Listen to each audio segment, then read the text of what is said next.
उड़ीसा में एक स्थान है टोटा गोपीनाथ। कौन से? तो वहां के जो पुजारी जी थे वो सेवा करते करते उनकी कमर झुक गई, और जैसी कमर झुकी तो अब वो ठाकुर जी को चंदन लगाते तो माथे की जगह नाक पे लग जाता, आंख पे लग जाता, गाल पे लग जाता, होठ पे लग जाता। दर्शनार्थी बोलते, पुजारी जी देखो, गोपीनाथ जी की आंख पे चंदन लगा दिया आपने, गाल पे लगा दिया, मुंह पे लगा दिया। उनको बड़ी पीड़ा होती। मन में सोचने लगे अब एक काम करता हूँ कि मैं एक पुजारी रख लेता हूँ, अब मुझसे तो सेवा होती नहीं, कमर झुक गई मेरी। पुजारी जी जैसे ही मंदिर में आए और सेवा के लिए प्रस्तुत हुए, एक दिन की सेवा पुजारी जी ने कर दी।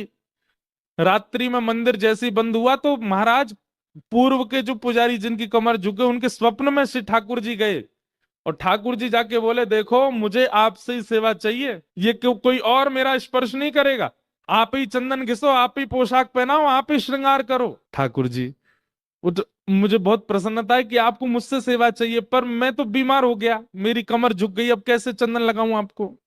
ठाकुर जी बोले, हमें नहीं पता, हमें आपसे ही सेवा चाहिए, कल सुबह पुजारी नहीं आना चाहिए, आप ही आओगे सेवा में। बेचारे प्रसन्न भी हो रहे थे पर रो भी रहे थे।